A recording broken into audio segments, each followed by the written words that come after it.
Bonjour messieurs dames, nous voici à la Roque Zillac.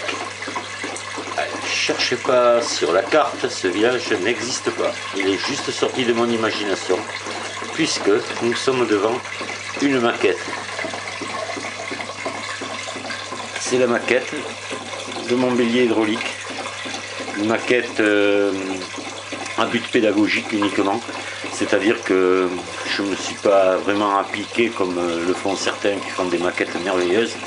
Moi, l'échelle n'a pas été trop respectée. Mais enfin bon, voilà, mon but c'est juste de montrer comment fonctionne un bélier hydraulique et surtout à quoi ça sert. Parce qu'il y a beaucoup de gens qui ont vu mes vidéos sur lesquelles je montre des béliers hydrauliques en fonctionnement, mais ils ne comprennent pas à quoi ça sert.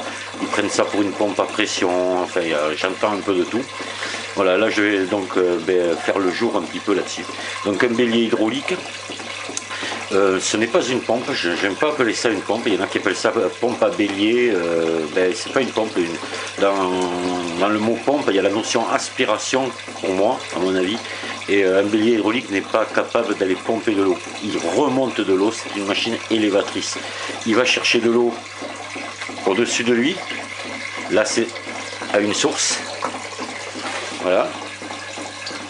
Cette eau est véhiculé par ce qu'on appelle le tuyau de batterie. C'est un tuyau qui part de la source, qui arrive sur le bélier. Il faut donc qu'il y ait un dénivelé que l'on voit ici, ce qu'on appelle la hauteur de chute. Et cette hauteur de chute va déterminer la hauteur à laquelle on va remonter l'eau. Si par exemple on a 1 mètre de chute, on remontera facilement de l'eau à 10 mètres. On pourra en remonter beaucoup plus haut, mais après le bélier aura un rendement très très mauvais. Là, l'idéal c'est 1 pour 10, quoi, voilà. Donc je vais vous présenter un peu ma maquette. Voilà. Donc là, le petit bélier est en train de pomper. Remonte l'eau au sommet de ce piton rocheux sur un château d'eau. Voilà. Et ce château d'eau va servir à alimenter le petit village qui est là en haut sur le plateau. Donc ici, on voit la petite fontaine qui coule.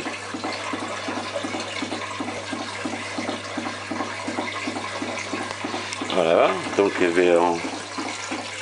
on voit bien que ce bélier remonte de l'eau beaucoup plus haut que là où il la prend, sans problème.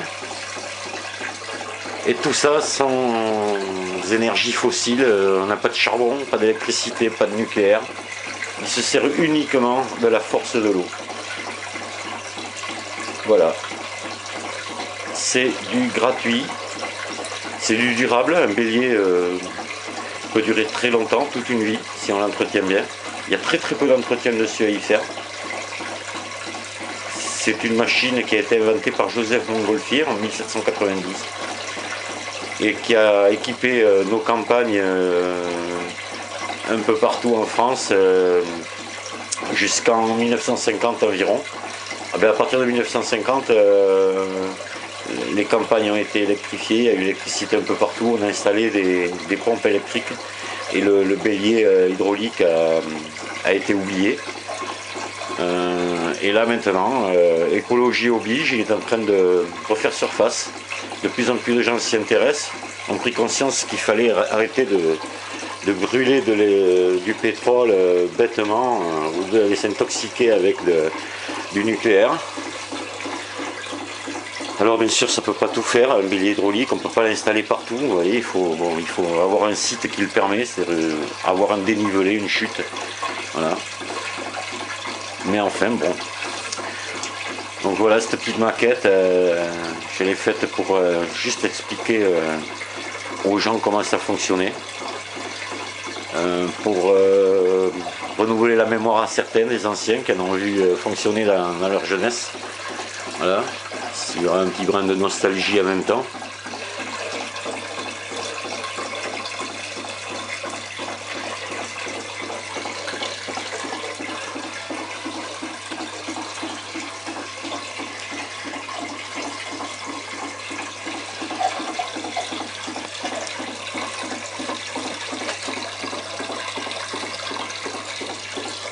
Un petit survol. Alors cette petite maquette, je ne l'ai pas tout à fait terminée, je vais l'améliorer un petit peu quand même, on va mettre un peu plus de verdure, hein. Il en manque quand même encore. Enfin c'est pas mon but, hein.